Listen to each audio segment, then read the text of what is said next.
Graça e paz, amados, que prazer poder compartilhar mais um momento da Palavra de Deus nesse dia. E estamos vendo sobre a voz de Deus, algo tremendo. O nosso Deus está em constante movimento. Automaticamente, um Deus em constante movimento é um Deus que constantemente está falando conosco. Em todo momento, Deus tem a sua multiforma de falar, pela sua palavra, através de sonhos, através de realidades, através de situações, em tudo há um falar de Deus.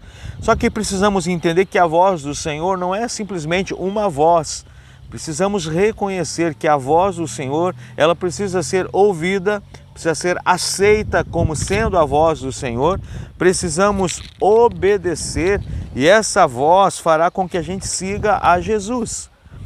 Só que a voz de Deus, quando nós compreendemos ela vem acompanhada de algumas coisas que nós precisamos compreender. E Êxodo 3, para mim, é um dos melhores relatos da Bíblia para a gente compreender. A voz de Deus veio sobre a vida de Moisés. Moisés, então, percebeu a sarça pegando fogo, foi lá para ver o que estava acontecendo, até que o Senhor falou com ele do meio da sarça, estabelecendo ali que o lugar que ele pisava era terra santa, mas o Senhor estabelece algo também, ele se apresenta: eu sou o Deus de teus pais, o Deus de Abraão, o Deus de Isaac e o Deus de Jacó. Então, quando Moisés ouviu essa voz, no verso 6 nós encontramos isso, disse mais: eu sou o Deus de teu pai, o Deus de Abraão, o Deus de Isaac e o Deus de Jacó. Moisés escondeu o rosto porque temeu olhar para Deus. A voz do Senhor, se ela não gerar no nosso coração temor a Deus, dificilmente nós vamos obedecer ela. A voz do nosso Deus não é uma voz a ser questionada, não é alguém que nos dá uma opinião, alguém que nos dá um parecer, é alguém que está estabelecendo princípios sobre a nossa vida. E nós temos ainda, diante de toda a revelação, o poder de decisão de obedecer ou não obedecer.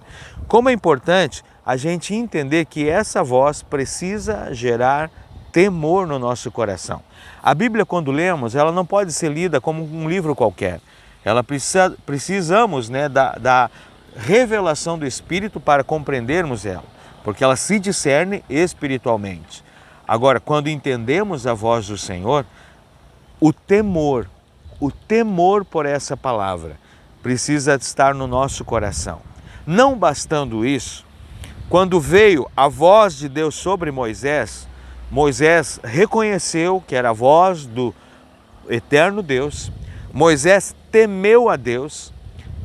O próximo passo que acompanha a voz de Deus foi o poder.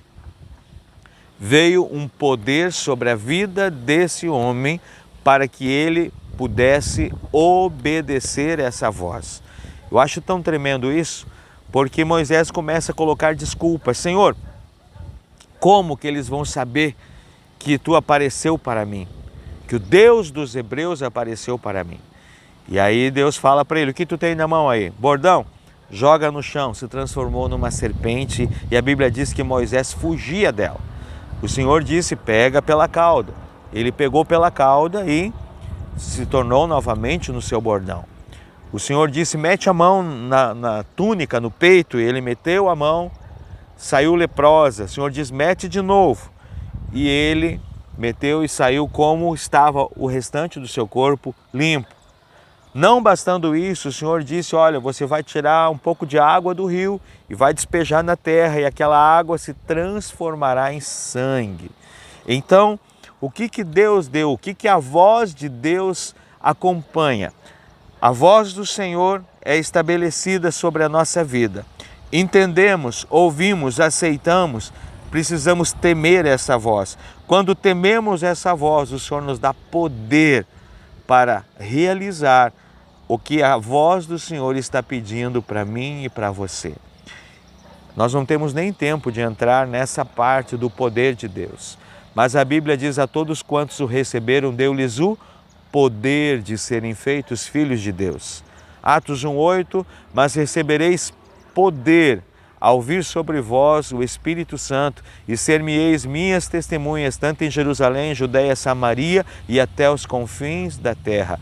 Deus nos dá poder, Deus nos dá autoridade para anunciarmos, para proclamarmos, para realizar aquilo que Ele está nos pedindo. Então seremos indesculpáveis, porque não testemunhamos quando o Senhor fala para a gente falar do amor de Jesus para uma pessoa que está ao nosso redor, para nós orarmos por alguém que está no nosso caminho.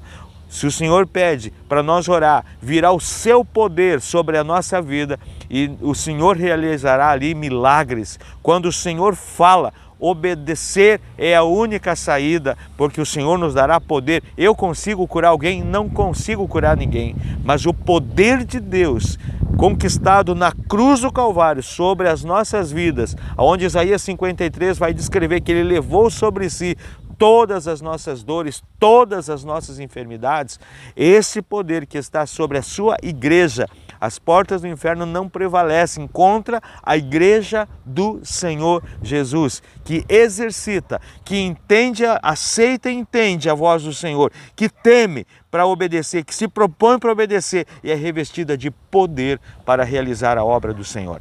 Eu creio que esse é o caminho de um grande avivamento, nós compreendermos a voz do Senhor e o que acompanha a voz do Senhor.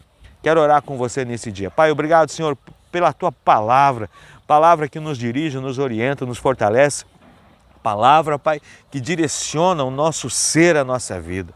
Pai, levanta uma igreja, Pai, que ouve a Tua voz, uma igreja que teme a Tua palavra, Senhor, uma igreja que aceita, recebe o poder e autoridade que vem com a Tua palavra para cumprirmos os Teus planos e propósitos sobre a face da terra. Vivifica a Tua igreja, vivifica o Teu povo, ó Deus, de forma sobrenatural. Nós oramos crendo num grande mover nesses dias sobre a face da terra, onde a Tua igreja é uma igreja viva, uma igreja fortificada, uma igreja fortalecida e alicerçada na Tua voz, na Tua palavra. Nós oramos em nome de Jesus. Amém, Senhor. Amém.